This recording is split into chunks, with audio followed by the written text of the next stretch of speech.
Olá a todos, muito bom dia. Bem-vindos ao Golpe de Estado, o podcast libertário. O meu nome é Ricardo, hoje estou com o António, com o José Carlos e com o Lex Liber. Temos hoje connosco duas convidadas muito especiais, a Renata e a Cláudia, que são as representantes da Lola em Portugal.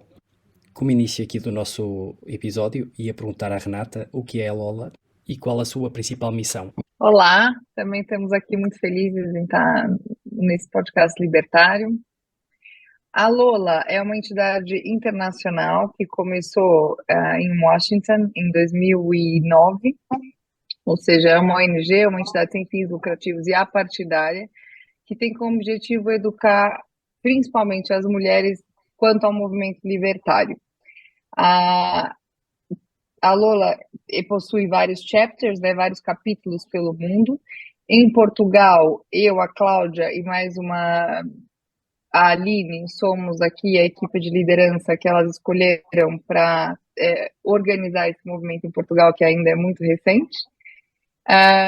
E a missão da Lola, como eu disse antes, é justamente educar e introduzir, muitas vezes, mas principalmente trazer mulheres para o movimento libertário. Seja socialmente, ou seja, mulheres que estão inseridas em qualquer tipo de meio, não só o meio político. Isso é importante que fique bem estabelecido. A gente tem uma variedade de pessoas que são membros pelo mundo e também, inclusive em Portugal, que não estão inseridos na política diretamente. Então, nosso objetivo é esse como Lolas. Cláudia, está à vontade se você quiser fazer algum outro comentário que eu tenha esquecido, mas acho que, in a nutshell, esse aqui é o objetivo da Lola no mundo. Vocês são um capítulo, um chapter oficial da Lola, porque eu estive a ver no site deles e Portugal ainda não aparece no mapa. Eu sei que isto é recorrente em muitas coisas, mas estão em processos de oficializar, já pediram a Não, introdução. nós já aparecemos no site, não está no mapa, mas está lá Portugal, Ok. lá no fundo, com o nosso nome. Então, inclusive o Antônio já me mandou isso. Ok, É chatear o UX designer. Era ali. exatamente. Exatamente. Se tivesse, pronto, a Cláudia já estava lá, mas nós somos sim oficiais, a gente já teve, inclusive, representando a Lola em eventos. No último que a gente foi no Liberty International em Madrid em agosto, oficialmente como em Portugal, então. Ok, então é Acho um que sim. problema de atualização do site. Já estou a ver. Exatamente. Pronto, agora, é claro que todos nós temos muitas perguntas e muito interessantes. Agora, a minha pergunta inicial, além desta da apresentação, era saber, de uma forma resumida, como é que vocês chegaram a esta mensagem de liberdade? O que é que vos levou a juntarem-se a esta organização tão interessante? Eu acho que eu posso falar eu e a Cláudia posso falar dela, porque a gente tem caminhos bem diferentes, né, Sim, Cláudia? sim, Acho sim, que é até claro. interessante as pessoas saberem como é que a gente chegou aqui as duas. Eu previamente eu já estava inserida no movimento libertário, como vocês sabem, através da Associação para a Criação do Partido Libertário.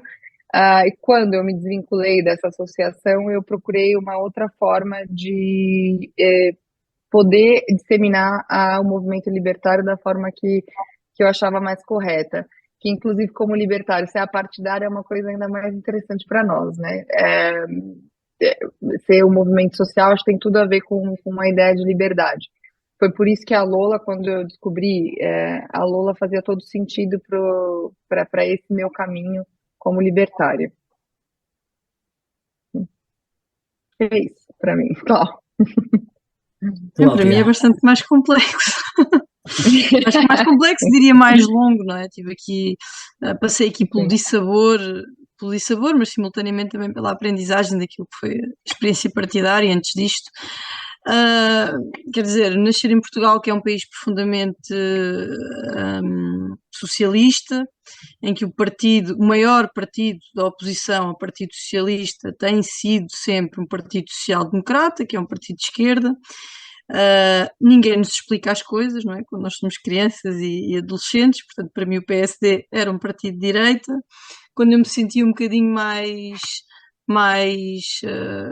à direita, quando eu achava bem que algumas coisas não estão.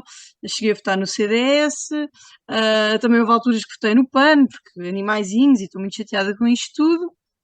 E depois a iniciativa liberal surgiu mais tarde na minha vida. Eu fiz algumas questões antes na fase da adolescência, e algumas questões que fazia ao meu pai e à minha mãe, que são pessoas também interessadas em política, observava os comentários deles desde sempre. Portanto, eu nasci em 92, que foi na época do Cavaco, não é? Portanto, a minha mãe até diz com muita graça que eu dizia o Cavaco Sílvia, era das primeiras palavras que eu disse. E, portanto, houve sempre aqui a política aqui a correr em segundo plano, e esta observação do que é que estava a acontecer à minha volta. E lembro-me que de uma coisa eu tive sempre certeza, que eu era monárquica, em termos de chefia de Estado.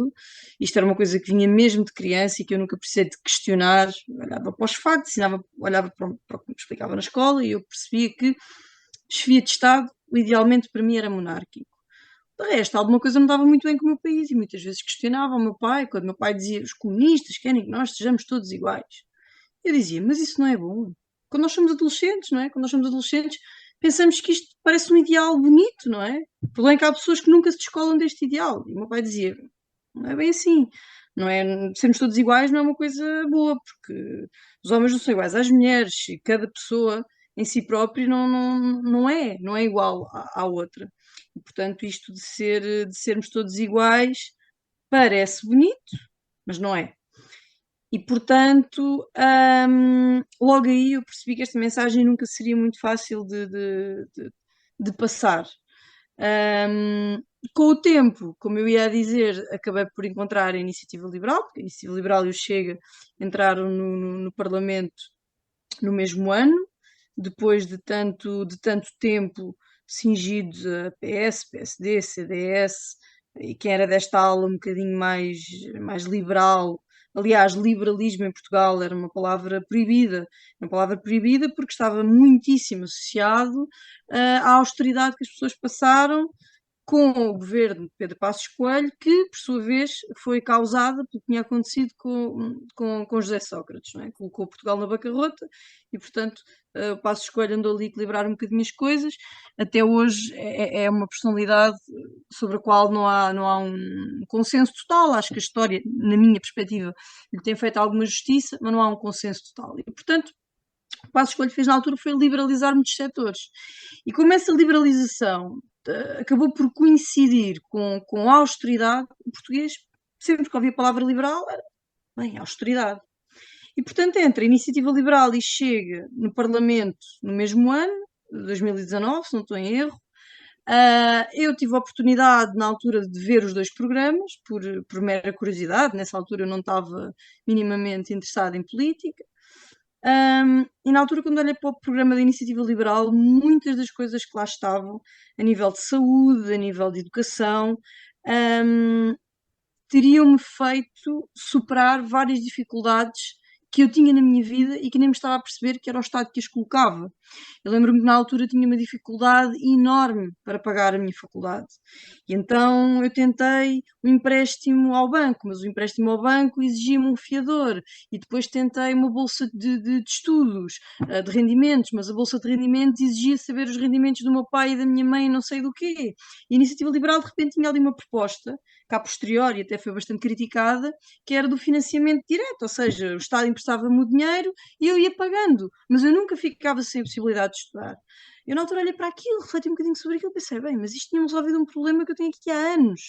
E depois havia a questão da saúde, eu olhava para aquilo, assim, bem, então, mas segundo o que eles me apresentam, eu poderia mesmo não ser obrigada a ir só ao SNS? Eu podia mesmo, eu tenho um problema no ombro há anos, porque fui atleta, porque tive uma cirurgia que correu mal. Se eu não tivesse cingida ao SNS, eu já poderia ter resolvido isto no privado. Existe mesmo países em que isto funciona assim?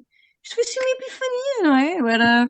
Eu era muito novita, estava afastada completamente de ideias políticas, completamente.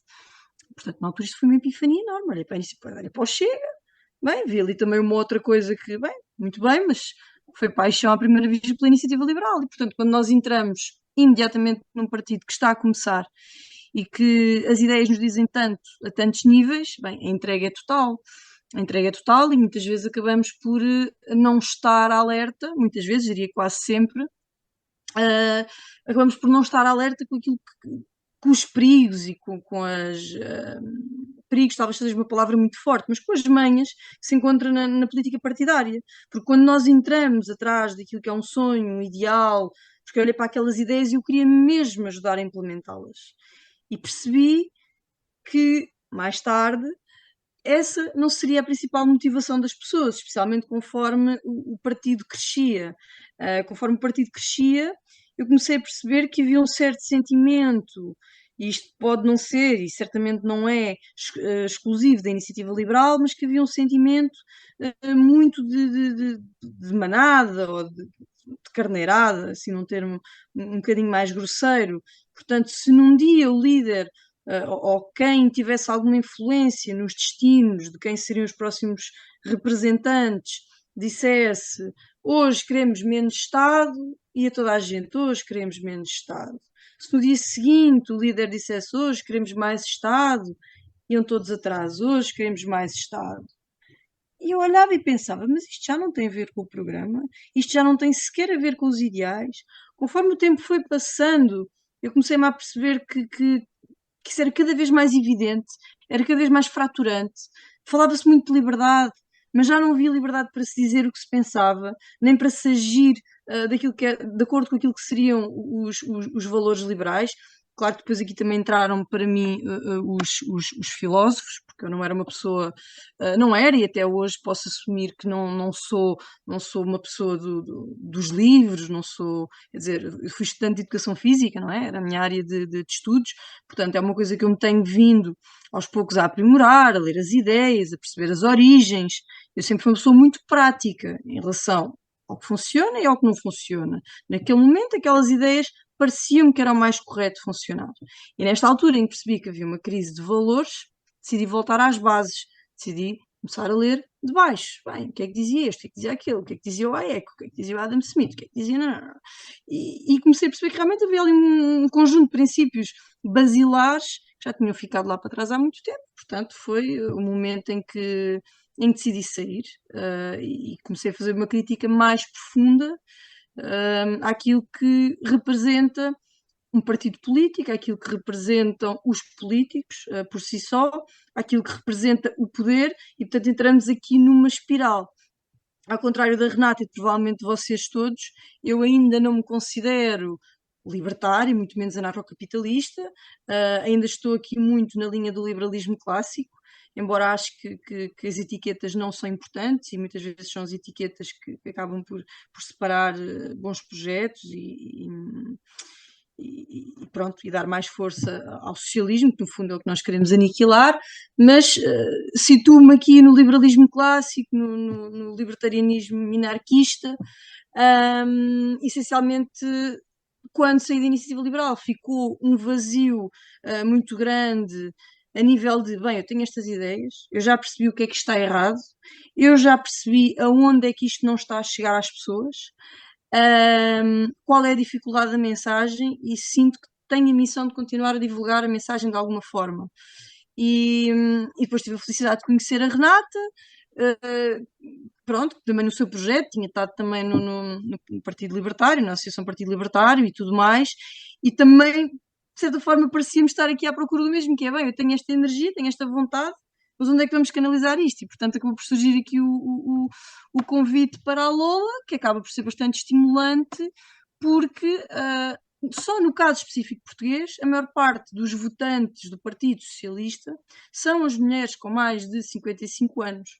Portanto, só a partir daqui, não é? E sabendo nós como funciona o nosso sistema eleitoral, acho que temos um trabalho importante para fazer, que é como eu costumo dizer, votem-me na Iniciativa Liberal, votem-me no CDS, votem-me no Chega, não me votem nos socialistas ou no PCP ou no Bloco de Esquerda. Portanto, para mim é apresentar as ideias que a mim só me foram apresentadas aos 26, 27 anos.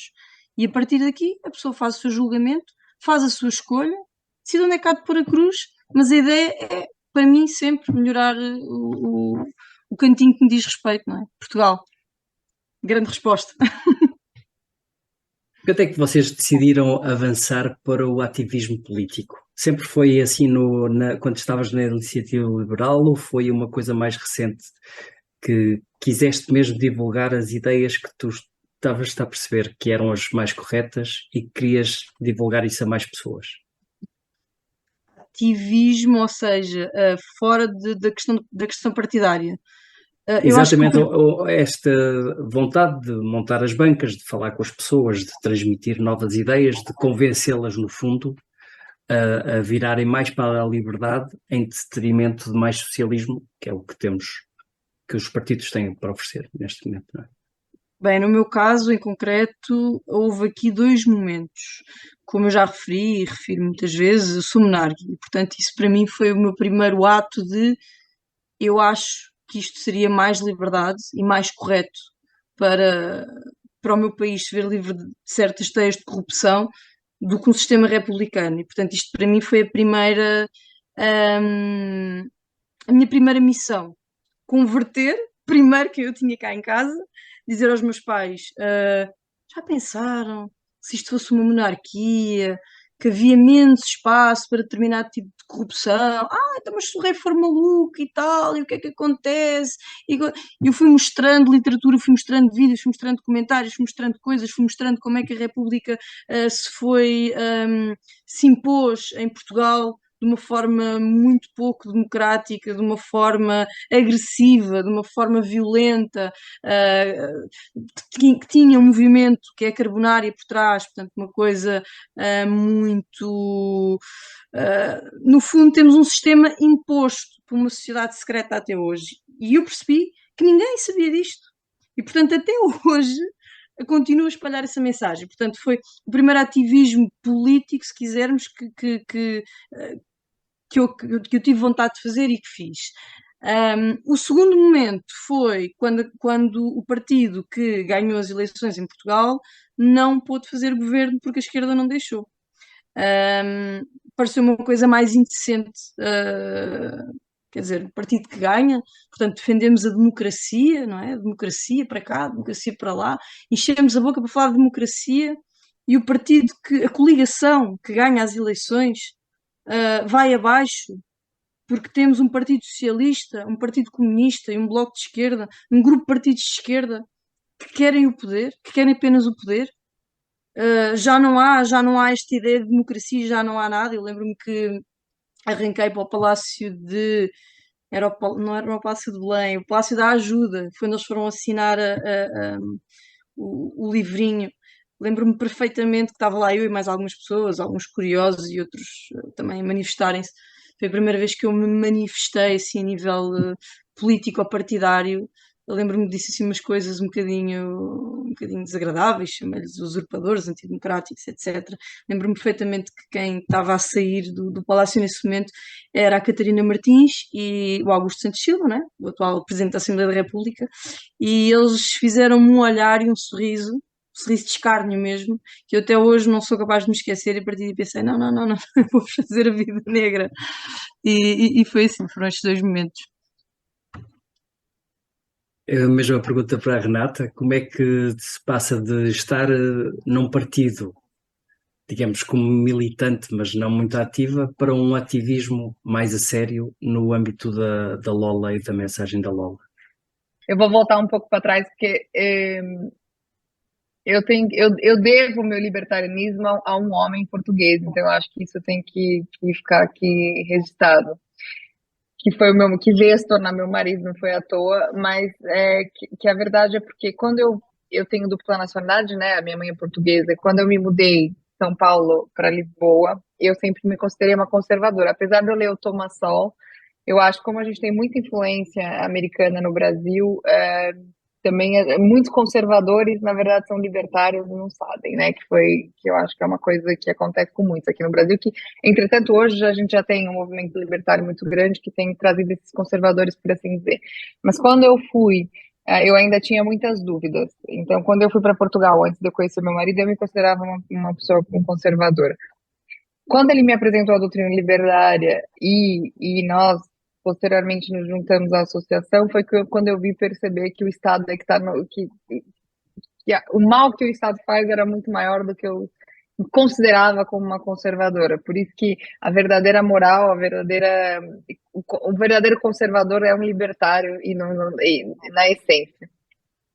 Isso eu aprendi aqui com meu marido, foi quando a gente juntou a associação. O que eu percebi na associação, não fazendo nenhuma crítica direta, mas sendo honesta, é que a política é uma coisa muito complicada e eu não sirvo para a política. A política ativa, por assim dizer. É uma máquina que desde sempre tá já preparada para falhar, né? Para falhar não, para atender aos interesses de uns. Então, de fato, é muito perfeito hoje o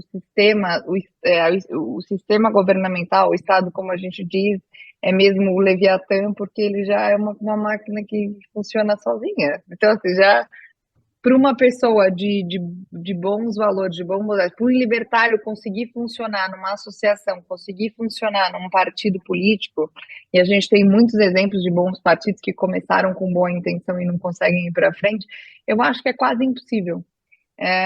Por isso que, tendo essa percepção na pele, por assim dizer, que a gente sofreu na associação, que um movimento social faz muito sentido, faz muito mais sentido. Ou seja, eu ter lolas libertárias no desporto, eu ter lolas libertárias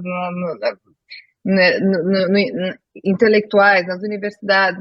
E eu acho que hoje isso é muito mais importante do que o ativismo político em si. É um ativismo político também, obviamente, indiretamente, mas não é ativamente. Mas é uma forma de trazer, eu acho que é uma forma mais difícil, né, social, mais demorada, a forma da educação, a forma educacional, mas também a longo prazo mais benéfica, entendeu? Então eu acho que faz sentido com o meu caminho libertário hoje. Eu acho que para muitos libertários, e é uma coisa que a gente vê na Lula, né? A gente tem muita discórdia entre os próprios libertários, né? Então, a gente conseguir se organizar para alguma coisa é muito difícil. Por isso que eu acho que a Lula sai na frente de muitas organizações, né? Que tentam se organizar e não conseguem porque elas estão muito bem organizadas, né? E obviamente que a gente tem que fazer o nosso trabalho aqui em Portugal, porque a gente ainda é um bebê, mas já existindo essa organização é muito mais fácil de a partir dessa estrutura bem feita. Uhum. António Xavier, queres fazer aqui uma intervenção?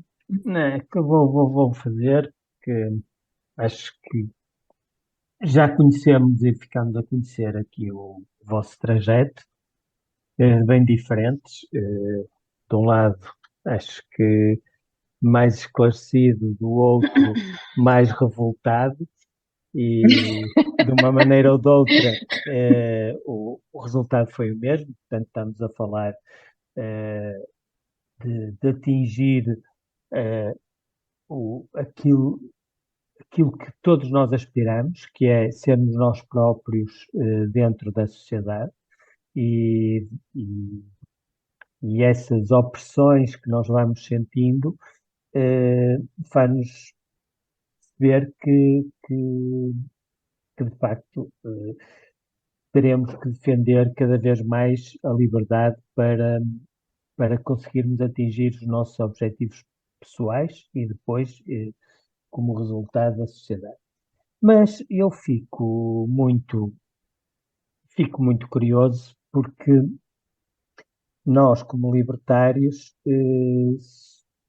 somos um grupo que entendemos que as pessoas, sendo homem, sendo mulher ou sendo o que for, são elas próprias, e de repente surge-me aqui um movimento que eu sinto-me completamente ignorado e colocado fora desse movimento, que é, então, um movimento feminista ou de mulheres, não sei se eu tenho que perceber bem se isso, porque eu não me sinto mulher, nem quero ser Miss Portugal. E, portanto, se eu não me sinto bem, nem quero ser Miss Portugal, eu quero participar na Lola. Mas a Lola é para mulheres. Isso não é um contrassenso libertário que estamos aqui perante o movimento que afinal não é, tem um ideal libertário, mas não é libertário. Renata, Na verdade, eu vou fazer uma pergunta para você, Antônio. O que que toda empresa de sucesso tem muito bem definido? É a estratégia, não é? evidentemente, claro, Então, se não tiveres então estratégia, não tens sucesso. você não vai a lugar nenhum, exatamente. Como eu disse, a Lula diferente de muitas associações libertárias, é muito bem organizada. Qual a estratégia adotada pela Lula? É chegar nas mulheres, porque a gente sabe, qualquer pessoa que teve em qualquer evento libertário, e eu acho que vocês já tiveram em muitos, a quantidade de mulheres nesse evento é sempre 10%, 20% no máximo, perto da quantidade de homens.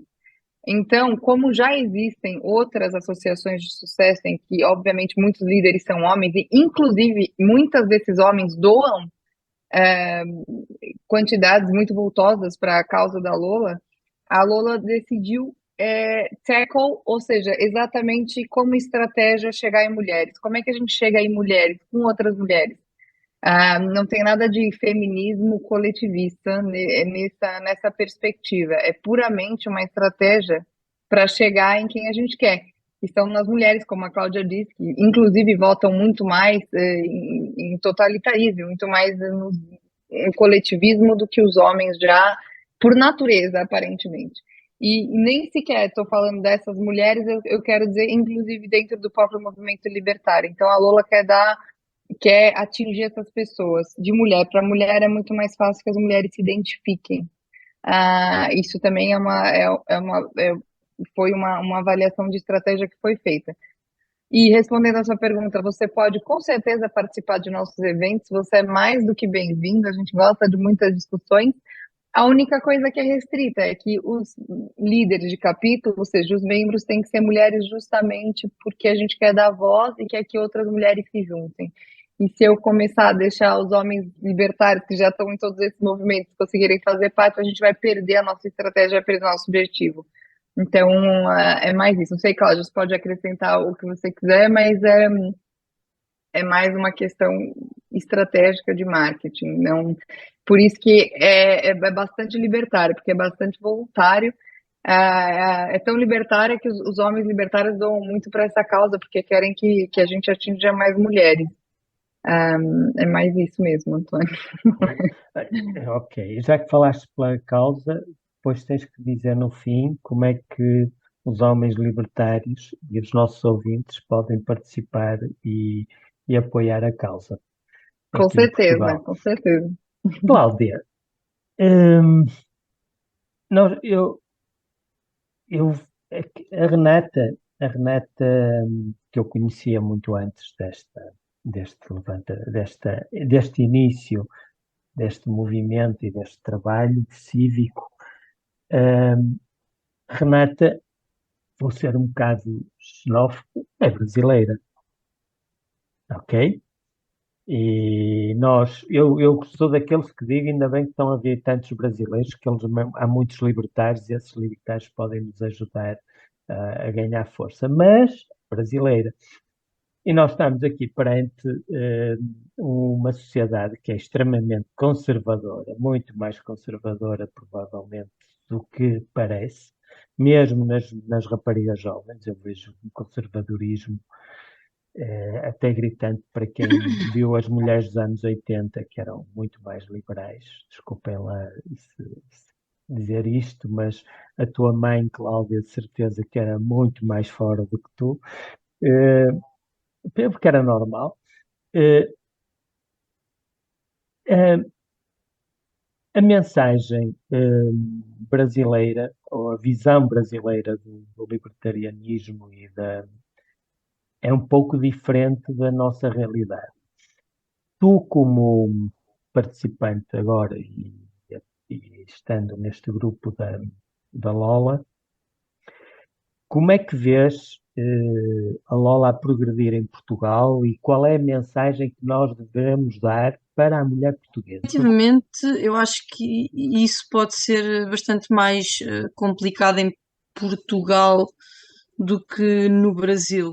parecendo que não é? Considerando quem está a governar o Brasil neste momento, mas acho que precisamente o facto do Brasil já ter passado por tanta miséria e estar a passar por tanta miséria, mas miséria à séria, não é? Não é como a nossa, nós estamos integrados numa União Europeia que, apesar de eu não ser minimamente fã da União Europeia, ainda não me permite, quer dizer, são maus, mas não são tão maus como os que estão aqui a mandar nisto, e portanto ainda não permite que sejamos a Venezuela da Europa.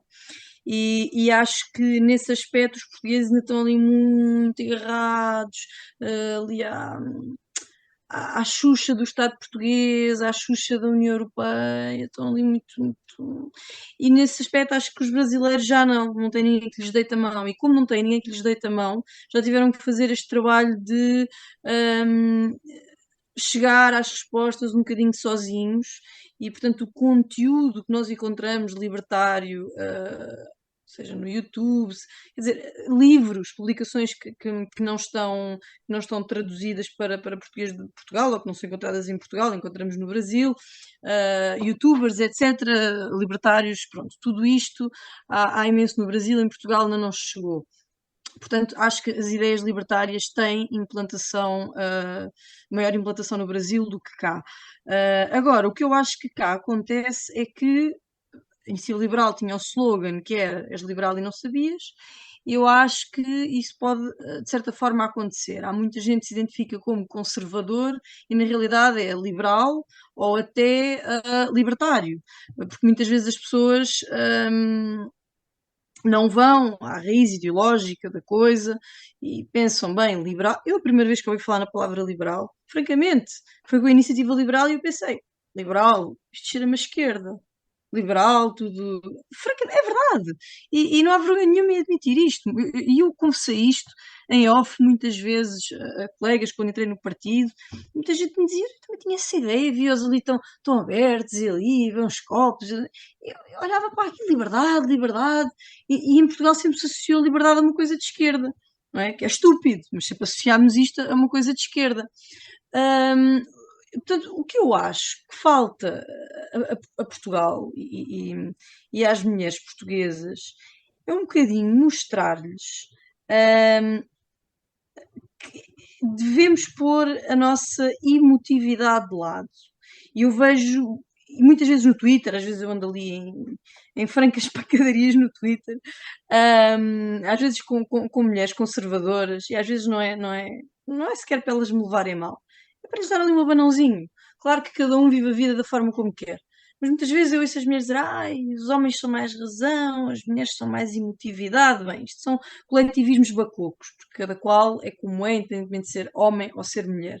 Mas acho que quando se trata das mulheres portuguesas conservadoras, há efetivamente este estereótipo que as mulheres são mais emocionais. Sendo mais emocionais, têm muita tendência para votar naquilo que as proteja, seja à direita, seja à esquerda, seja no conservadorismo, seja, enfim, também no conservadorismo de esquerda, que seja o Partido Comunista ou os socialistas. Querem um apoio, querem saber que, bem, se eu tiver filhos, eu tenho aqui esta salvaguarda de que o Estado me vai dar um subsídio para não sei quê. E o que nós temos que mostrar às mulheres, basicamente, é que o Estado não lhes está a dar nada. O Estado está a dar-lhes com uma mão e a tirar-lhes com a outra. É puro ilusionismo. Mas às vezes acaba por ser tão tentador, não é? Esta emotividade, ajudar o próximo, coitadinho está ali no meio da rua, está ali a pedir. Está a pedir, mas está a pedir porquê? Mas quer dizer, Cláudia, mas achas mal que eu tenha que contribuir para a segurança social, para ajudar esta gente que está assim? Não, mas se calhar se esta pessoa não tivesse que pagar a segurança social, ela se calhar poderia ser mais responsável pelas ações que toma, ou se calhar poderia fazer uma gestão diferente do orçamento. Eu posso dizer que neste momento, do tempo que eu era estudante de educação física e recebia recibos verdes, nos part-times que tinha, eu não tinha a menor ideia de como é que funcionava, recibos verdes, etc. Fiquei com uma dívida enorme à Segurança Social e até hoje, todos os meses, tenho que lhes pagar 50 euros durante 10 anos. 50 euros! Vocês imaginam a diferença em determinados momentos da vida, num país em que temos um ordenado médio que é, não sei, 1.200 euros, e isto já é 1.200, 1.500, até acho que já será muito. A diferença que faz às vezes 50 euros. Portanto, é muito explicar isto. Epá, eles estão-te a dar com uma mão, mas estão a tirar com outra. Eles não te estão a devolver nada que nunca te tenham tirado em algum momento. Não preferias ter esta escolha? Não percebes que se não existisse tanta intervenção, se pudesses escolher, o teu caminho não seguiria de uma maneira muito menos desempatada? Não poderias ser a mãe trabalhadora, empreendedora, de uma forma muito mais... Porque o Estado parece que quer ajudar e na verdade faz destropeçar. Mas é a falta desta ideia ser intuitiva que fundamenta a existência de movimentos como a LOL.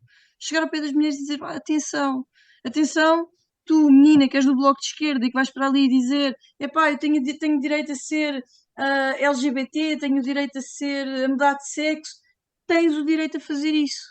Mas a partir do momento em que o Estado te coloca dentro de uma gaveta e quer criar condições especiais para ti, porque tu deixaste de ser a Ana, a Maria, o Tiago, o Manel e passaste a ser o LGBT, passaste a ser qualquer rótulo que tenham posto no pé, tu perdeste. Tu já não és tu. E isto é o Estado a atrapalhar, é o Estado a utilizar-te.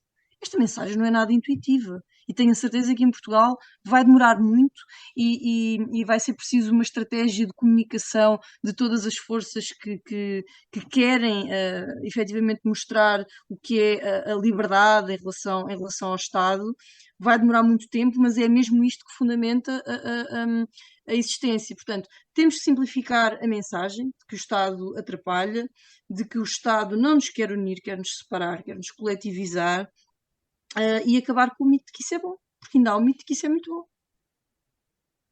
José Carlos, este tema daquilo que soa bem é um tema recorrente nas nossas conversas. Como é que as pessoas caem sempre por aquilo que soa bem e não por aquilo que funciona? Eu estou a gostar de ouvir. Eu tinha muitas perguntas, mas eu não quero estar a amassar. Fazes uma, pelo menos, ou duas. Exato. Tem várias, porque interessa. Ou seja, eu sou mais velho que vocês, eu sou mais ali da geração do António. Eu nasci em 74 e levei com os camaradas todos, não é? E na altura, se calhar a malta nova não se lembra, mas só havia televisão a preto e branco e 2 canais públicos. Portanto, eram as canções dos badaleiros, com as violas, dos camaradas e o Zeca Afonso em contínuo. Sérgio Godinho, mais tarde, não é? Exatamente, e cresci num subúrbio de Lisboa, industrial, onde, por exemplo, o Jerónimo Martins era próximo, e muito industrial, muito sindicalizado, e as escolas, e etc. Tudo veio com isso. Mas eu tinha... se calhar tenho aqui uma curiosidade, que eu também se calhar estou próximo do que a Cláudia disse. Cláudia disse ser monárquica. E depois andou ali para os partidos, coisa que eu nunca andei, tirando o projeto libertário, que é para ser partido, mas ainda não é. Mas nunca andei nos partidos. E fiquei curioso e gostava de lhe perguntar o seguinte, ou seja, eu também acho que a monarquia é melhor do que esta democracia.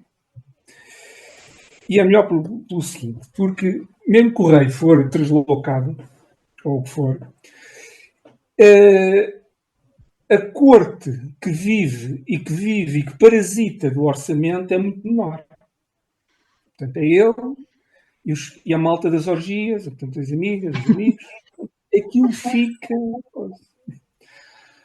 Com a corte partidária, não é? A malta que vive do pote e que necessita de aceder ao pote cresceu imenso.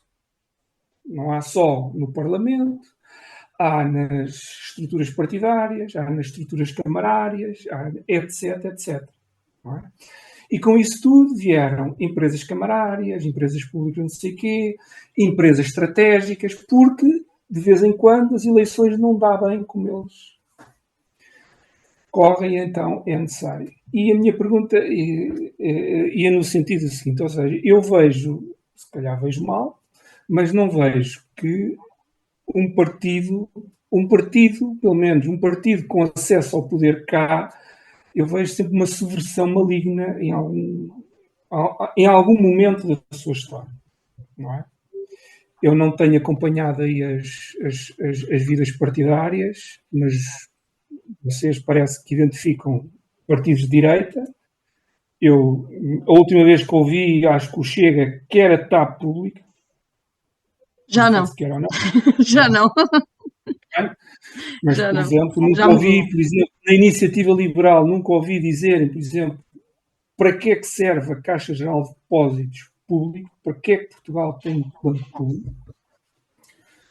Eu acho que serve para quais partidários, mas a minha questão é a seguinte, ou seja, vocês têm o vosso movimento e como é que se pode, mesmo que se convençam pessoas a passar, vamos lá, para este lado, como é que se pode mudar?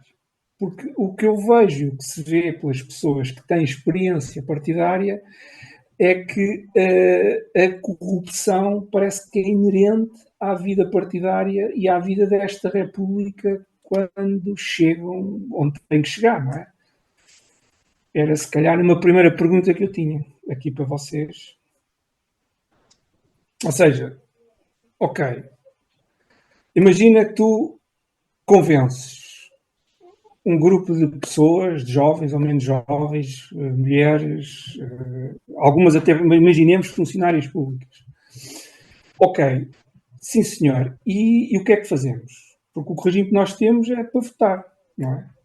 E aquilo que temos para votar, muitas vezes, quando chegam lá, a coisa subverte-se. Ou seja, chegam ao pote e vamos garantir a nossa vida aqui no pote. Uhum. Pergunta para mim ou para a Renata? Faz duas. Micro. Para as duas, né? Porque eu falei que é umas perguntas difíceis. Não sei. Teve uma que você já me fez que eu fiquei pensando que eu tenho resposta, e você aparece com Mas eu tenho aqui mais. Eu tenho Ah, não, mais. espera.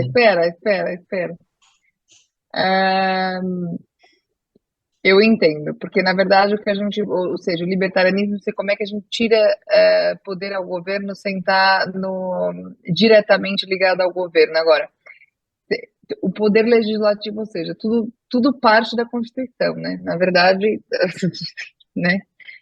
Toda essa panóplia vem do poder constitucional. Ou seja, a sua pergunta vem, quando chega lá um partido, fala, eu não vou diminuir aqui o poder, porque afinal eu sei melhor do que os fulanos, né?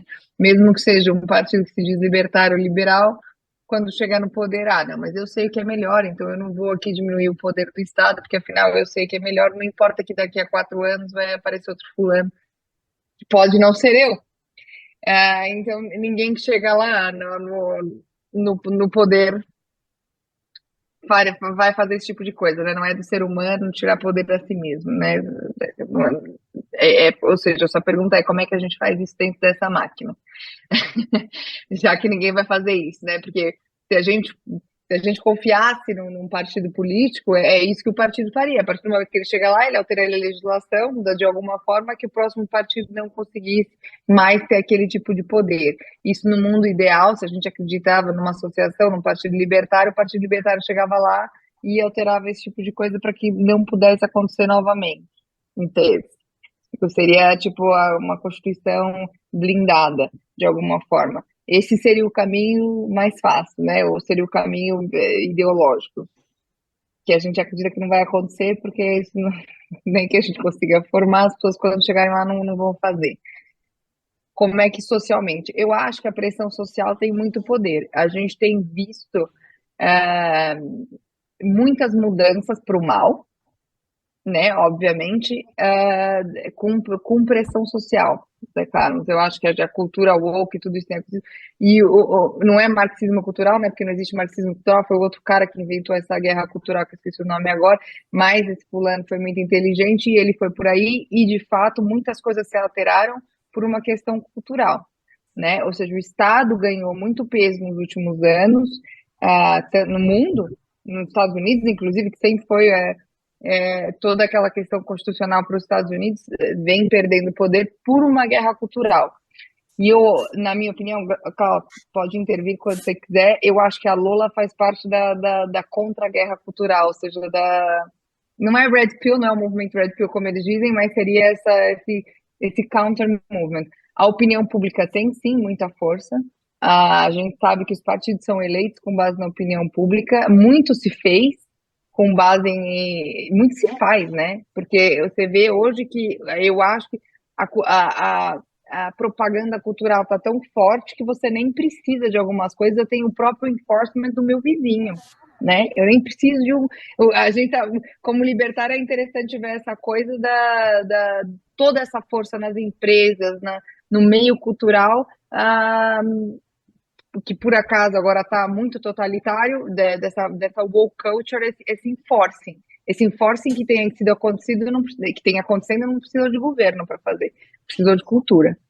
Ou seja, eles foram beber um ao outro, mas a gente vê, né, porque afinal o governo não está dentro do resto da sua casa, não sei que você tem guerra com seu filho, você tem problema com seu vizinho, sobre o que você faz, sobre o que você diz, sobre freedom of speech, um monte de coisa dentro do trabalho. Então, respondendo a sua pergunta, como é que a Lula vai influenciar? A Lula vai influenciar culturalmente as pessoas para terem força para que a sociedade tenha mais força nesse combate contra governamental. Eu não vou chegar aqui e ser uma louca e falar, parem de pagar impostos porque assim o governo vai parar de ter dinheiro. Isso é uma utopia, né? Apesar é uma utopia porque não sei onde é buscar isso, não faço ideia. Exato, eu não sei, você não faz ideia de onde eu fui buscar isso. É uma coisa falada ultimamente, mas eu acho que ainda nós, como povo, temos que fazer uma batalha cultural, e eu acho que isso está fazendo parte dessa batalha cultural. A Lula faz parte dessa batalha cultural. Eu ainda não tenho uma resposta, porque ninguém tem uma resposta de qual é o melhor sistema hoje, porque a gente sabe que a democracia é muito falha, a gente também sabe que a monarquia é muito falha, e a gente não sabe qual é o melhor sistema. A gente sabe que o governo é péssimo, mas a gente ainda não tem essa resposta, ninguém tem essa resposta, né? Na verdade, se tem, eu gostaria de ouvir. Mas o Lula está parte nessa guerra cultural, que foi uma coisa muito bem feita nos últimos anos e que a gente que o Estado ganhou muito poder em virtude disso. Então, essa é a minha resposta. Eu sei que não é a resposta perfeita, mas eu acho que é o caminho que a gente está buscando agora, entendeu? Se me permitirem, eu praticamente não acrescento nada àquilo que a Renata disse. Eu ponho aqui um bocadinho o pé mais na realidade, tento trabalhar mais com a realidade que me rodeia, no sentido em que tenho plena noção que quer eu gosto, quer eu não gosto, quer os partidos sejam falhos ou não, e são extremamente falhos, são estruturas bastante corruptas, para se chegar ao topo de um partido político, na maior parte das vezes é preciso ser extremamente imoral. Mas ainda é através dos partidos políticos que se consegue efetivamente alterar o rumo das coisas. Agora, onde é que eu acho que a sociedade tem um papel importante aqui? É precisamente nesta pressão que a Renata estava a falar. É quase como se a sociedade tivesse que obrigar os partidos e os decisores, tivesse que os escrutinar. Tem que haver um escrutínio forte, tem que haver uma intervenção forte, porque quando essa intervenção deixa de haver, e é muito fácil, quando o poder está na mão dos partidos, e não é, dos governos, como nós os conhecemos, isto é facílimo. Posso-vos dizer que neste momento, e vou muitas vezes buscar o exemplo da Iniciativa Liberal, porque foi a minha casa durante 3 anos, tenho a certeza que não será o único, neste momento não há separação de poderes. Não há separação de poderes, portanto, temos o Conselho Nacional e a Comissão Executiva todos misturados uns com os outros, portanto, a Comissão, A Comissão Executiva tem peso de voto nas decisões do Conselho Nacional, sendo que o Conselho Nacional existe para os escrutinar, depois convencem os membros que está tudo bem, riem-se para os membros, dizem que quem não está, que isto não é bem assim, tem que haver uma revisão estatutária, que quem não está de acordo com isto é muito fascista, devia estar no Chega, e as pessoas ficam aqui com esta lavagem, é assim que funciona dentro dos partidos. Portanto, eu acho que, efetivamente, o trabalho da LOL e o trabalho de associações, o trabalho da sociedade civil é precisamente divulgar informação de como é que as coisas funcionam, disponibilizar e naturalmente permitir que as pessoas comecem a fazer as perguntas, comecem a chegar lá sozinhas, sem que se lhes imponha nada. Portanto, são as pessoas que têm que cair em cima dos partidos políticos, são as pessoas que têm que ir em cima dos políticos e escrutiná-los. E eu sinto que, pelo menos em Portugal, as pessoas colocaram-se muito fora desse escrutínio. Eu lembro-me que na Iniciativa Liberal, no dia em que o Rui Rocha foi eleito, a nova Comissão Executiva foi eleita, todos nós que sabíamos que a partir dali só iria haver um poder mais centralizado, só iria haver mais distribuição de cargos e de taxas, não é que do outro lado eventualmente também não fosse existir, porque lá está, a política é o que é, mas tínhamos esperança que o outro lado, qualquer um dos outros lados que estavam a concorrer fossem um bocadinho melhores nesse aspecto, até porque se apresentavam com muito menos dependentes. Mas eu lembro-me que o Rui Rocha dava um discurso para a maioria que eu olhava assim embevecida, e houve uma pessoa extremamente inteligente que se chama Carlos Figueira, não faço a menor ideia se ele irá ver este podcast, mas mando-lhe um beijinho.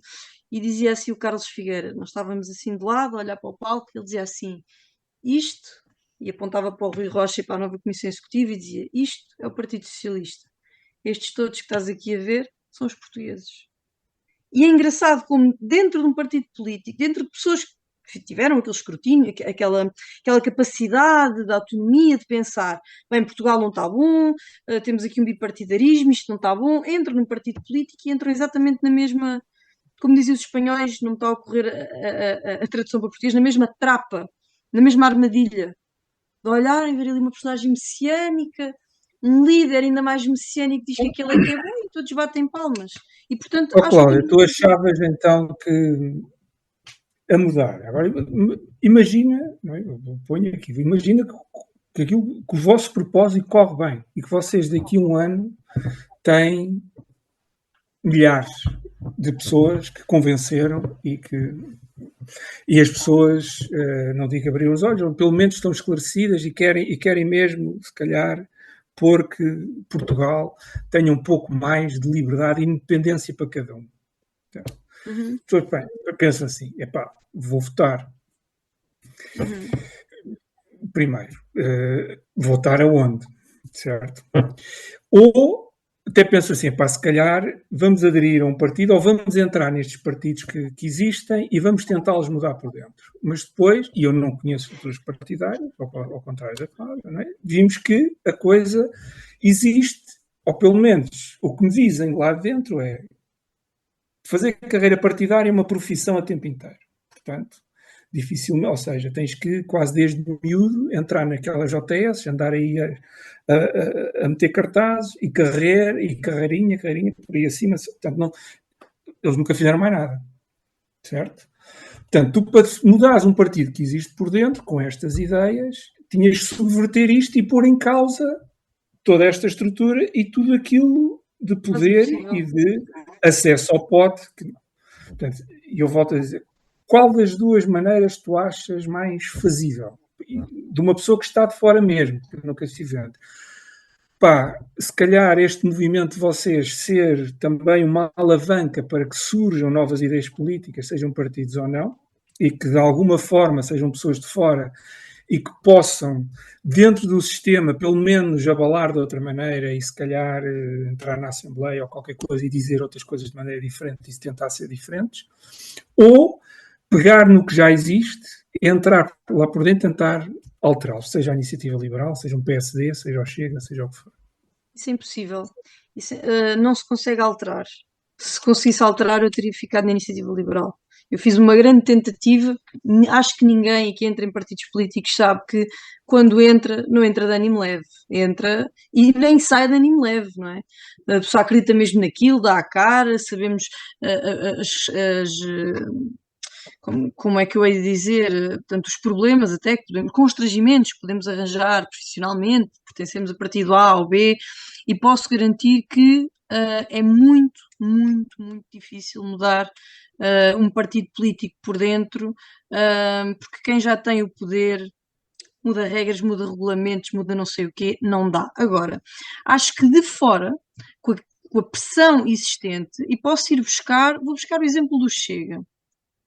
O Chega, houve aqui uma altura que se falou da questão dos preços. Bem, vamos fixar margens de lucros, disse o André Ventura num dia. E o que é que aconteceu? No dia seguinte, bem, André Ventura é advogado, não é economista, mas na altura disse, não, temos que os portugueses e tal, não podem ser, levar com mais, não podem pagar mais, fixar lucros, não sei o quê. Há algumas pessoas mais esclarecidas do Chega, com mais influência, até youtubers e coisas assim, no Twitter, começaram-se a ouvir umas vozes a dizer fixar preços, fixar lucros, mas espera lá, então, mas isto não vai ser uma boa ideia, porque vai acontecer isto. No dia seguinte, André Ventura chegou lá e disse com a mesma convicção que não, perdeu-se a ideia. Essa ideia acabou. Já ninguém se lembra que alguma vez ele falou em fixar lucros. E isso só aconteceu porque houve uma pressão externa enorme. Se esse escrutínio não existisse, a ideia teria sido aquela.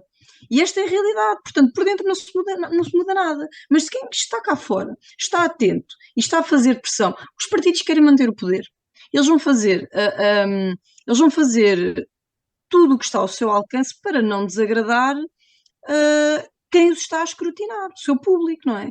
E, portanto, se o público ficou insatisfeito, então, mas espera aí, fixar margens de lucros. E também quem financia, né? Quem os financia, porque eu acho que o Zé Carlos está menosprezando o poder de eu ter juízes libertários, de eu ter empresários libertários, de eu começar a ter lobbies libertários que de fato tenham relevância financeira, né? Porque tudo está em volta do dinheiro, como a gente sabe. Então, é exatamente o que a Cláudia falou. E esse tipo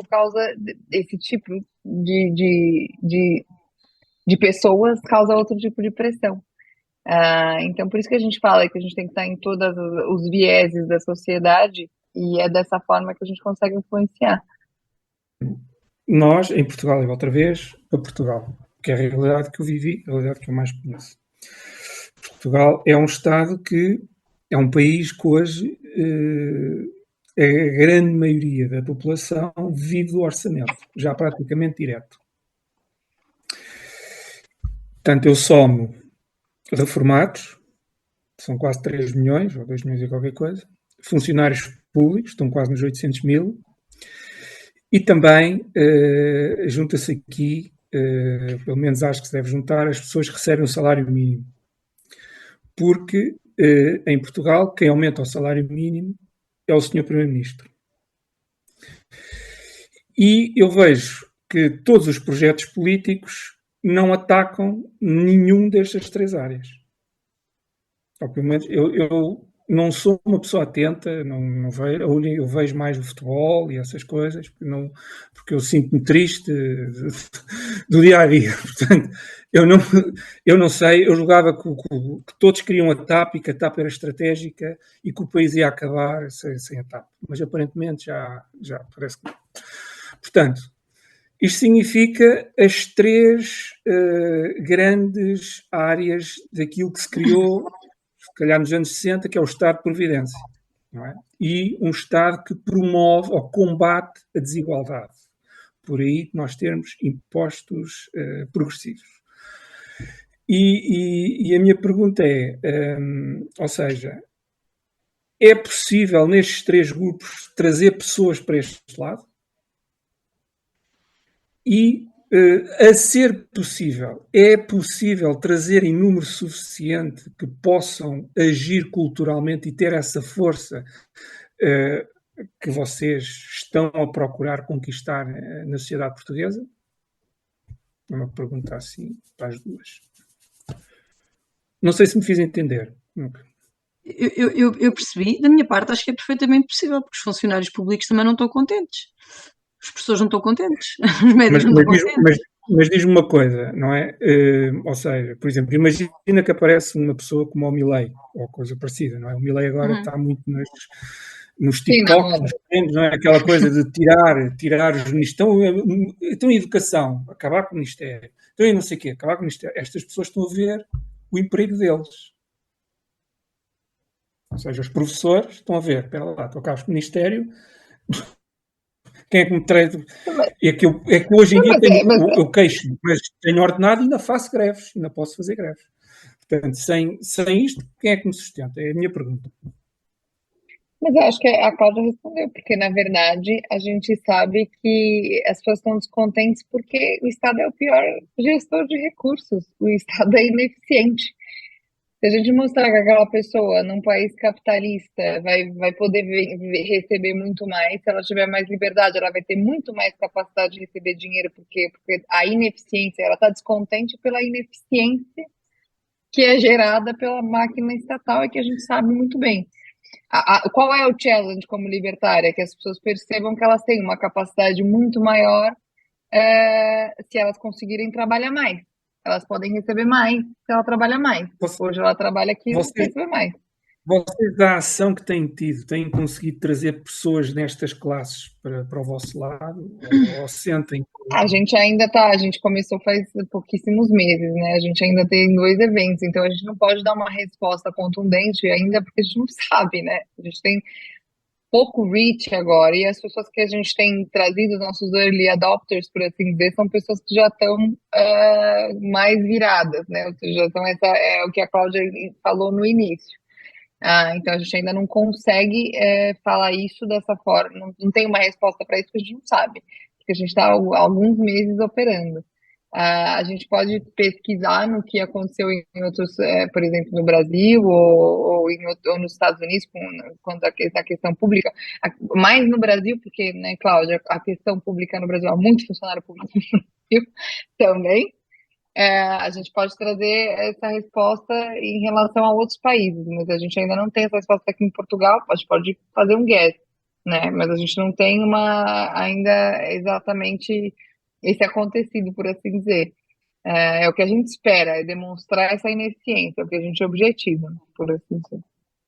Efetivamente, o Estado conseguiu criar uma boa base de subsídio-dependentes a todos os níveis. Quando digo subsídio-dependentes, não estou a referir logicamente a, sei lá, quem tem mesmo, quem precisa mesmo, quem está mesmo no fim da linha. Refiro-me a pessoas que efetivamente têm o Estado como patrão. Essas pessoas não estão contentes, quer dizer, eu lembro-me que o cirurgião que me operou ao ombro, por me operar ao ombro, a mim foi o quê? 5 mil euros para o bolso dele, assim, num dia. No SNS isto acontecia? Não acontecia. Portanto, é assim, as pessoas têm que começar a perceber a todos os níveis que o Estado está a empatar. E há certas pessoas que já não é estimulante. Eu lembro-me que do meu pai me dizer, quando eu escolhi Educação Física, vai para a área do ensino, porque vais ser funcionário público, é muito bom e não sei o quê. Não sei se a determinado tempo, não sei se a determinada altura isso era alguma garantia de vida aqui em Portugal, mas parece-me que era sinal de uma certa burguesia. Nessa altura. Hoje em dia certamente não é, e o que eu vejo é que pelo menos a minha geração está a votar cada vez menos nos partidos à esquerda, que é uma coisa que começa a preocupar, nomeadamente muitas revistas. Eu acho que já foi até a Visão que já publicou um estudo sobre isso, que anda a fazer estas estatísticas, não só em Portugal, mas a nível europeu, diz que os jovens estão a virar para a extrema-direita, não é? Por tudo é extrema-direita, tudo aquilo que seja à direita da social-democracia, ou tudo o que não esteja aqui na social-democracia é a extrema-direita, e portanto parece que os jovens portugueses estão a entrar muito na extrema-direita, e se estão a entrar muito na extrema-direita, se estão a querer fugir ao socialismo, se já não querem ser funcionários públicos, se os médicos já querem trabalhar para as CUFs e para o Hospital da Luz e não sei para onde, em vez de ser no Amadora Sintra, se os professores já preferem dar aulas, sei lá, nos plátanos, em vez de dar aulas na escola básica da Tapada das Mercês, se calhar já não é assim tão estimulante estar a trabalhar para o Estado. E, portanto, é isto que nós temos que lhes mostrar. Portanto, eles já estão a ver, o descontentamento já lá está.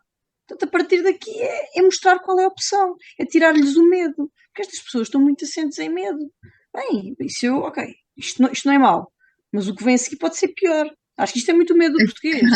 Porque eu olho, por exemplo, para o brasileiro mudou do Bolsonaro para o Lula, do Lula para o Bolsonaro, os argentinos agora soube também dali um salto para o Milei. Nós, os portugueses, somos. Mas a Cláudia está chegando na tal da necessidade, né, Cláudia? Está chegando na tal da necessidade. Pois que é o que faz as pessoas mudarem. Nós temos mesmo temos esse medo, vai ser pior, pá, assim é mau, mas ainda não é completamente mau, ainda pomos lá o outro e o outro também é maluco, pá, e este é fascista, pá, e olha, mas o outro esteve por trás do 25 de Abril e tal, e não sei. E portanto é isto, é ir buscar muito também as benchmarks, não é? Ir mostrar como é que aconteceu, como é que acontece noutros países e que funciona muito melhor. E acho que se o Milei ganhar, tenho uma certa fé nele, que podemos retirar de alguns exemplos, assim, ver o que é que acontece, o que é que aconteceu a esses funcionários, foram para o desemprego, conseguiram ficar bem melhor noutras áreas, o que é que aconteceu, não é? Ir buscar esses exemplos. Acho que o Milei, do ponto de vista libertário, vai ser uma experiência muito curiosa e que pode fazer crescer o movimento. O que eu queria colocar relativamente a esse tal futuro e convencer digamos, este status quo, é evidente que pessoas da minha geração para cima, nenhum de nós tem capacidade, como a Renata disse, o dinheiro conta, tem capacidade de agora fazer qualquer revolução. E como não tem capacidade para fazer a revolução, porque está totalmente dependente do Estado, na saúde, estamos dependentes do Estado na reforma, não há poupança, o Estado retirou-nos todas as poupanças através da carga fiscal. A única solução que nós temos é esperar que o Estado não mexa muito, porque se mexer muito vai dar cabo da nossa expectativa, digamos, de fim de vida. Isto é uma verdade. E tentar mudar estas gerações, minhas e acima, é uma mentira. Teremos como princípio de que nós não temos que focar a nossa mensagem para estas faixas etárias, por isso mesmo. Então nós temos o que nós temos, e aí eu fico satisfeito por ver a Cláudia a dar uma demonstração que os jovens já não estão tão cientes dessa segurança que o Estado nos vendeu durante 30 anos. Apesar de que, enquanto nós tivermos um Banco Central Europeu que faz dinheiro e não se importa que haja depois inflações terríveis, mas desde que ande dinheiro na mão das pessoas, fica tudo feliz. E faz-me lembrar, há duas frases, uma do Mário Soares e outra do Medina Carreira, que ficou-me na memória. O Mário Soares foi em 78, que disse: uma sociedade satisfeita não é aquela que ganha muito dinheiro, é aquela que tem emprego. Ou seja, está distraída a fazer qualquer coisa. Mais tarde, o Medina Carreira, quando era Ministro das Finanças, disse: a parte, e tínhamos uma inflação e tivemos também o FMI nessa altura cá, que ele disse a coisa mais fácil que eu tinha como governante, era que, quando faltava o dinheiro, ligava para o Banco de Portugal e o Banco de Portugal fazia mais escudos.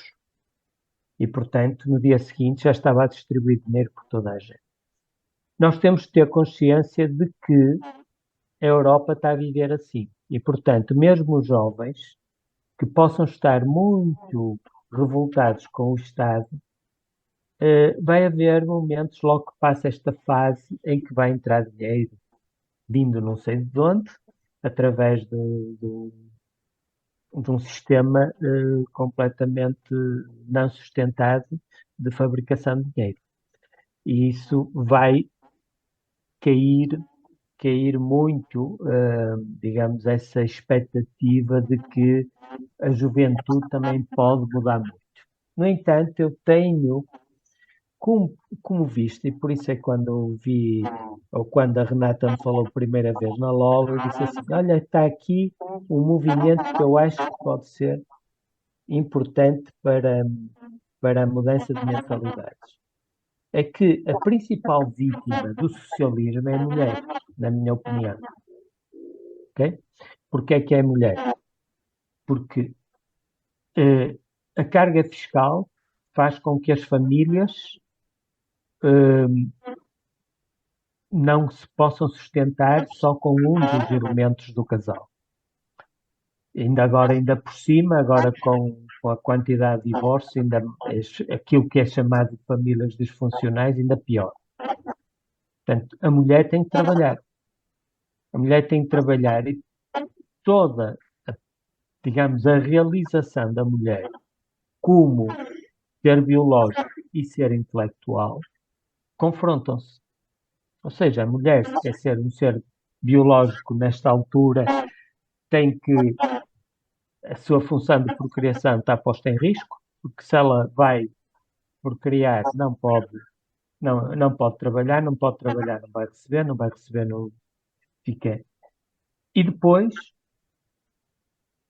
optando pela carreira, deixa de ter a sua função dentro da sociedade, que é expectável em termos biológicos. Nós, homens, temos essa liberdade toda. Porque, de certa maneira, um homem está muito mais livre desta pressão. Portanto, aquilo que eu vejo como positivo da Lola, eu vendo-me da minha parte e com a minha geração, e atenção, eu posso estar aqui a ser um bocadinho machista, mas a minha geração foi assim que foi criada. As mulheres têm uma função principal para a família, muito mais que a dos homens. Mas isso é uma coisa a nosso favor, Antônio, não é uma coisa. Isso é Eu sei que um sim. superpoder das mulheres, isso não é uma coisa. Eu considero que sim, mas se eu for agora ouvir os marxistas aí todos a falar, eu estava todo. Sim, mas eles estão contra nós, né? Eles estão contra nós, é isso mesmo, Portanto, né? eu Os acho Antônio Gramsci da vida. que a Lola, concentrando nisto que é o direito da mulher como mulher e a libertação do julgo das regras sociais atuais, onde não há este espaço de liberdade. Eu acho que é onde a Lola poderá trabalhar melhor a divulgação do libertarianismo das mulheres, porque é esse o vosso foco. Pronto, era isto que eu queria dizer no meio isto como a minha opinião. Lex. Sim, inclusive, imagina, eu só ia acrescentar que, na verdade, uma das coisas que a gente, com base nisso que o Antônio está falando, só para não deixar morrer, uma das coisas que a gente trabalha na Lola é justamente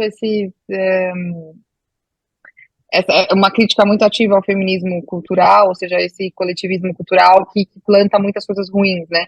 E a gente faz tudo isso com exemplos, né?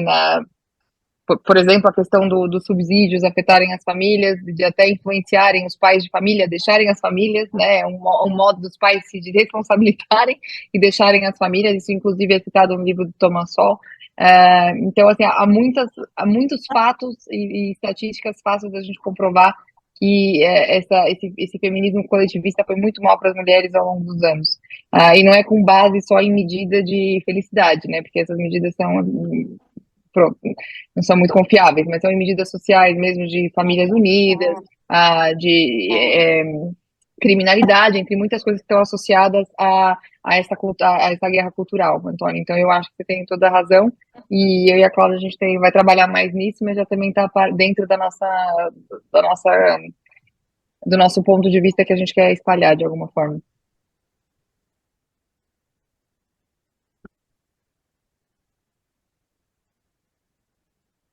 Sei que vocês têm também acompanhado o que está a passar na Argentina,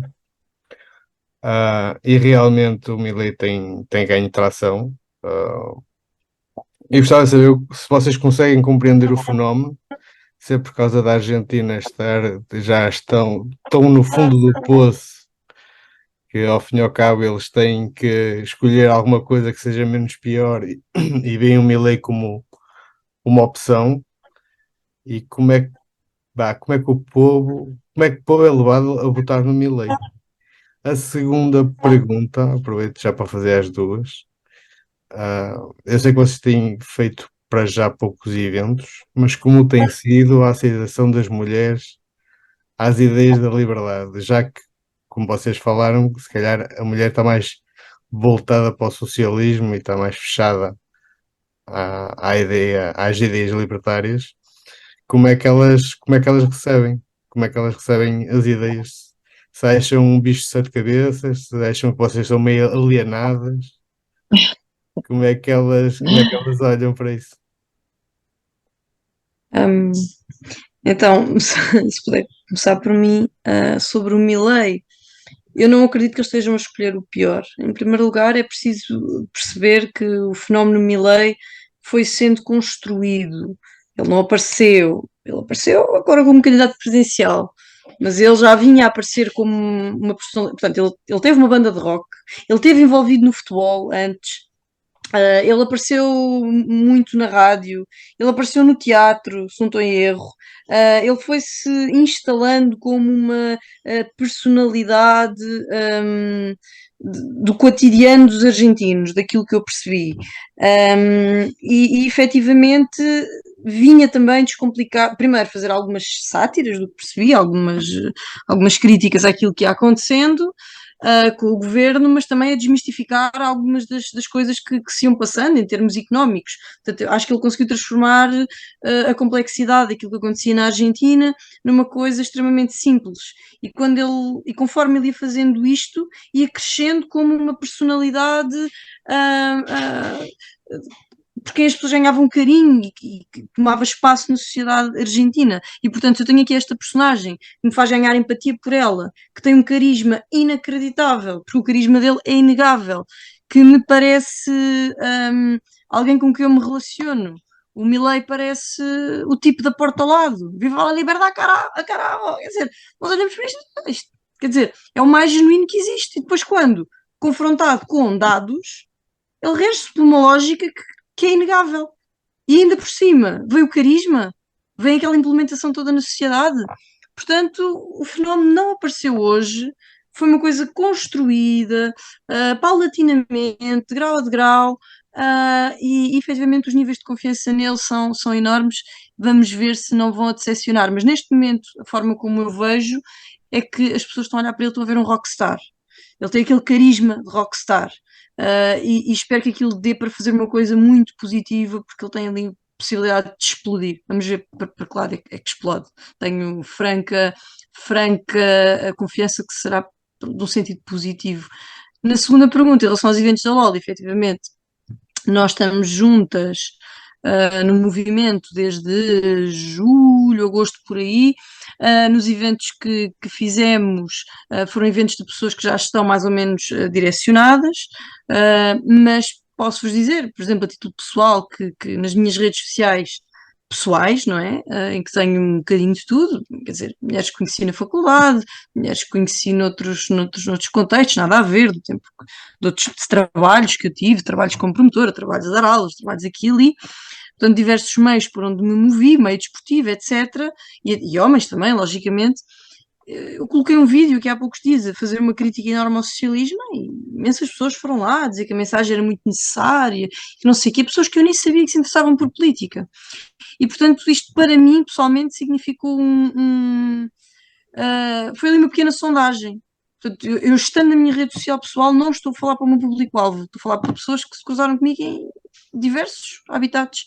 E se estas pessoas olham para isto e dizem esta mensagem é necessária, então é um bom barómetro. Agora não sei se a Renata quer acrescentar alguma coisa. Deixa-me só adicionar aqui uma provocação para a Renata e como é que ela vê a intervenção do Lula lá na Argentina, lá com 1 bilhão de dólares para soltar o FMI para o Alberto Fernandes. Como é que eu vejo?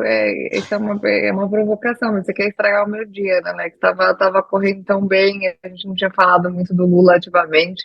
Não, eu disse que era uma provocação, efetivamente. Não, eu acho ótimo, porque, na verdade, sabe o que eu acho ótimo? Porque esses 8 meses, né, um pouco mais, vai, para mais, são 10 meses de governo Lula e a coisa tem ido de mal a pior, e agora tem havido muitas críticas, né? Então, assim, nem os grandes apoiadores do Lula estão conseguindo apoiá-lo.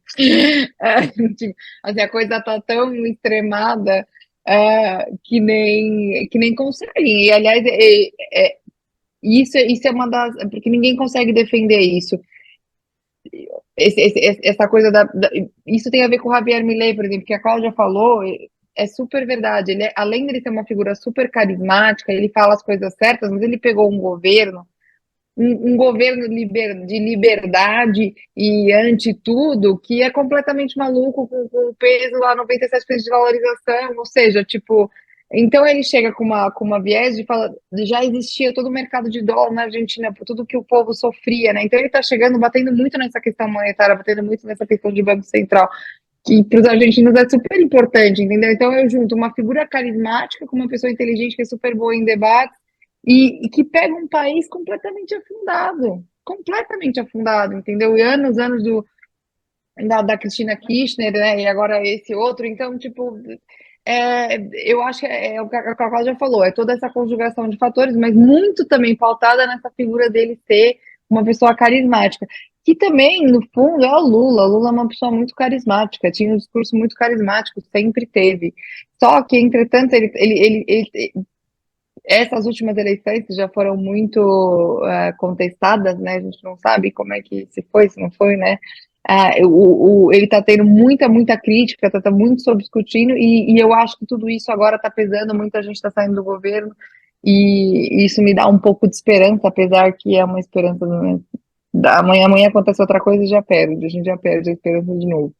Mas eu acho que o Javier Milei também vem nessa onda de muita pobreza, né? Muita desvalorização, muita questão, essa questão monetária muito intrínseca na Argentina já há muitos anos. Então, a gente até teve, né, em Madrid com algumas argentinas que estavam falando isso, que dessa esperança do Milei, mas que elas ainda acreditam que ele não é capaz de vencer as eleições. Então, acho que a gente está contando muito com ele, mas não sei se há uma verdadeira fighting chance dele conseguir mesmo. Infelizmente, seria muito bom para a América Latina, né? Porque a América Latina hoje é vermelha, acho que com exceção de um país ou outro. Em relação à sua outra pergunta, exatamente, eu acho que a gente teve uma curiosidade muito positiva das pessoas que a gente teve, das mulheres e dos homens, né? Porque afinal também tinham homens nesses eventos. O Antônio, aí da primeira pergunta, a gente teve muitas perguntas de homens, muitos homens que também querem estar participando dos próximos eventos. Eu acho que as pessoas estão muito curiosas com as ideias de liberdade, pela situação do mundo. Há alguma confusão, sim. Há temas em que a gente ainda precisa falar que as pessoas têm essa questão da moralidade, ou seja, é uma questão muito difícil da gente abordar ainda, do governo não intervir na moral, né? Tipo, as pessoas ainda têm, principalmente as mulheres, que é aquilo que o Antônio disse, sentem que o governo, de alguma forma, tem que intervir na moralidade e que isso é preciso. Então, essa desconstrução é difícil, mas eu acho que a gente está conseguindo, de alguma outra forma, falar, pronto, mas por que o governo tem que decidir isso? Por que o governo tem que decidir isso por você? Principalmente nas questões polêmicas, a gente sempre colocar essa questão deixa a pessoa pensando, por mais que seja uma pergunta simples, a gente nunca para para pensar por que o governo tem que decidir isso por mim. Quem é que deu esse poder para o governo decidir coisas tão importantes por mim? E isso é uma pergunta simples, mas que no dia a dia faz muita diferença.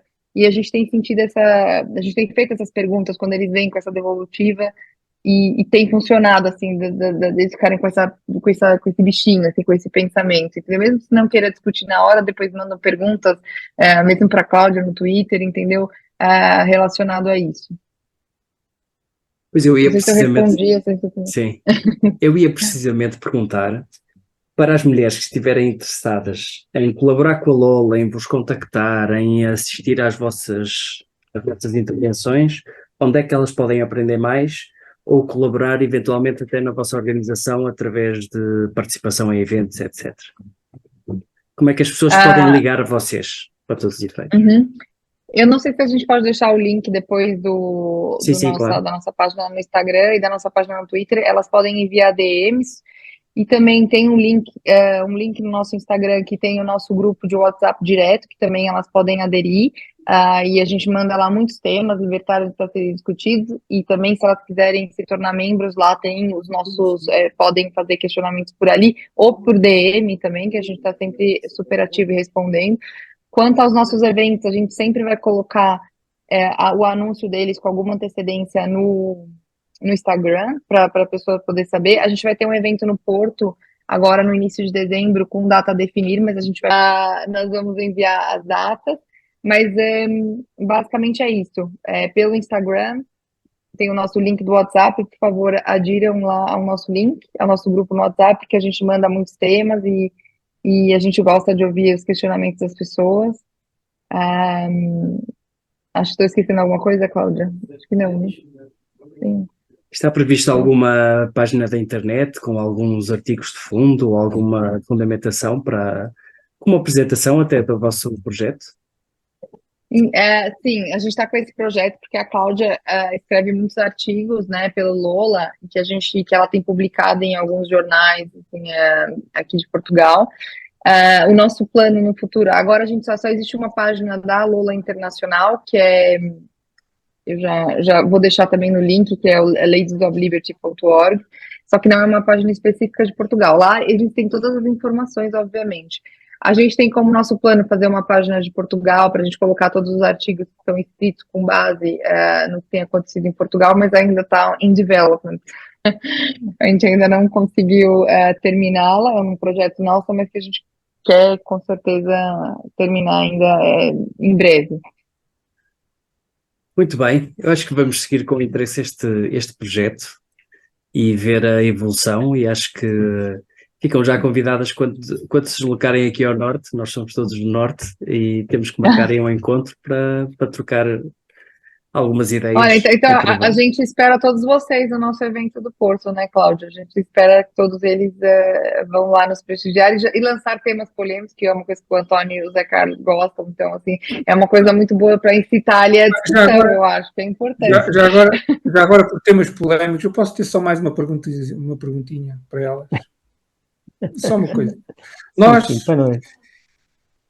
Sim, para acabar isto, nós, uma das conversas que tivemos aqui para trás foi a hipótese de haver um partido libertário mesmo, não é? E por incrível que pareça, ser eleito um deputado do Partido Libertário. E por ainda mais uma improbabilidade astral, por assim dizer, há eleições, e as eleições têm um determinado panorama que esse deputado do Partido Libertário poderia decidir a geringonça, por assim dizer, que ficava a governar. e o que é que se poderia, ou seja, o que é que seria o mínimo que esse deputado deveria exigir a este novo governo para fazer. E o que eu gostava, assim, se calhar, a vossa opinião era, agora imaginem-se que o vosso movimento começa a correr bem, imaginem que vos convencem a criar um partido, imaginem que vocês estão nesse partido, vão a eleições e são eleitas, e imaginem que vocês estão na Assembleia e o panorama para que sai das eleições é tal que são vocês que vão decidir a geringonça que fica, por assim dizer. Vocês são capazes de dar uma ou duas coisas críticas que vocês exigiriam para que, ok, nós aceitamos suportar esta maioria governamental se isto e isto acontecer?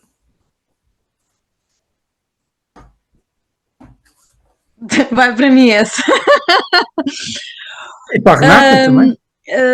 Imagina que agora, tens um partido, estás à frente, estás eleito. Sim, eu vi a Renata assim. A pergunta assim, muito frio. Assim, eu detesto chegar aqui e dizer, um choque fiscal, não é? Porque sei perfeitamente que o nosso país tem imensas dependências. Eu não sou o Pedro Nuno Santos para dizer, não pagamos.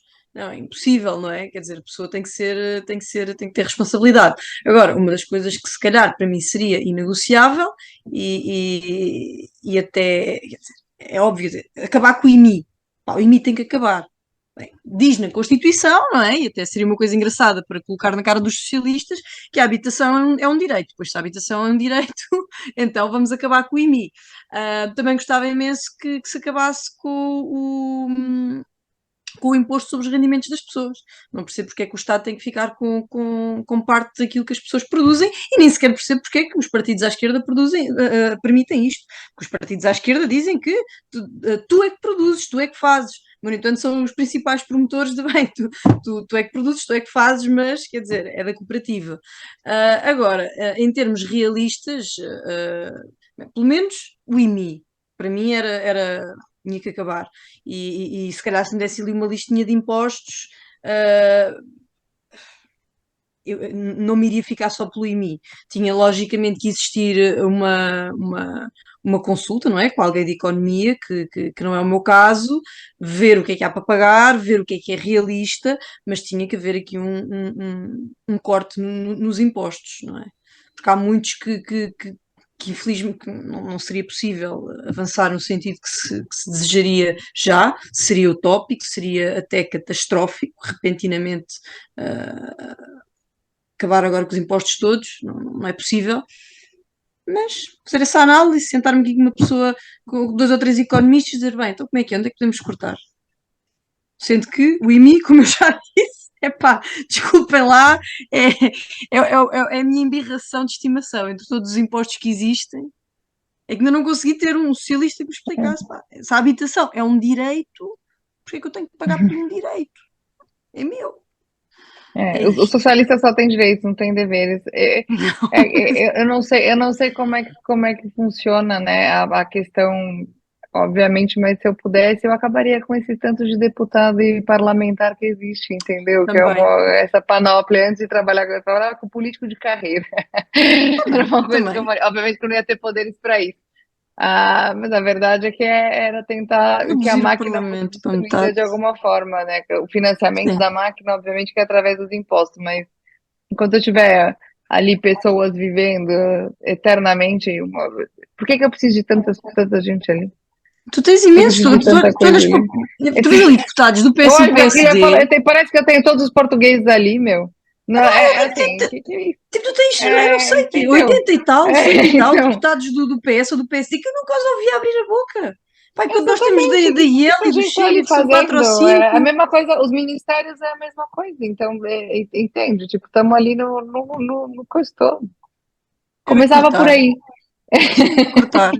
Cortar a máquina, começar por limpar a casa. Primeiro limpamos a casa. Ou seja, posto isto de uma maneira fácil. Imposto é roubo, Estado e governo é necessário. Foi o que eu ouvi aqui de vocês as duas. Exato. governo não é necessário, ainda estou no meu caminho, como já vos disse. Ainda estou no liberalismo clássico. Vamos ver se com o tempo. A Cláudia chega lá, até daqui a um ano. Sou daqui a um ano. Capitalista. Por enquanto não vos consigo ser desonesta e dizer que estou aí, porque ainda estou no liberalismo clássico e vamos ver, porque realmente umas coisas levam às outras e há conclusões que se tiram, mas às vezes isto daria aqui mais uma hora de conversa, mas às vezes eu fico assim, será que anarcocapitalismo Cláudia, não seria uma só utopia? sobre o liberalismo clássico. Tu, por acaso, já vi que estás a ler, já leste o Nozick, A Anarquia, Estado e Utopia? Não. Eu julgo que é o que falta para saltar para... É? Está bem. O que falta é uma Certo, tarde então. aqui connosco, uma tarde aqui connosco, nós convencemos-te. Rápido. Ok. Não, vocês vão ter o nosso evento do Porto para convencê-la. Eu tô Com uma super francesinha, motivada. um vinho verde ao lado. Exatamente. Faz milagres. E aliás, vocês não vão só conhecer a Cláudia, vão ter a oportunidade de influenciar muitas outras mulheres. Então, vão bonitos. Sim, e vou dizer bem cheirosos. Vou dizer a estes meninos, também para levar as mulheres, que elas vão ter que aderir todas ao movimento nesse dia. Não, a sua mulher já é parte do movimento, eu já sinto que ela é parte do movimento. Eu não sei, isso não. que ela deve ir ao movimento. Ainda não assinou o papel. Ainda não assinou o papel, mas já está lá de coração, entendeu? Por assim dizer. E olha, só uma última coisa antes da gente... porque o Antônio falou que é difícil a gente convencer as pessoas já com uma certa idade e tal, mas olha, eu convenci o meu pai, a minha mãe e a minha avó. Avó! A minha avó é uma grande libertária, eu não sabia, entendeu? Então, minha avó é super assim, super. Então, vamos começar a gravar uns vídeos com ela. Eu vou, ela é o máximo. Ela fala umas verdades assim, tipo... Eu não tenho dúvida. Eu não tenho dúvidas que 90% da população estão como a Cláudia, que a libertária ainda não sabe. Portanto, isto é uma questão de tempo. Uns estão mais atrasados, outros mais à frente. Cláudia é ANCAP e ainda não sabe. Mas ela ainda é mais nova de todos, então ela ainda tem tempo. Penso que sim. Bom, nós vamos ter todos os links da Lola no Twitter, no Instagram, na descrição do nosso vídeo. Ficamos então por aqui. Muito obrigado pela vossa presença. Desejo a todas muitas felicidades no vosso projeto. E obrigado também aos participantes habituais e até o próximo episódio. Obrigada. Obrigada. Tchau. Beijinho. Boa viagem para Portugal. Obrigada. Não vejo a hora de voltar. Boa noite.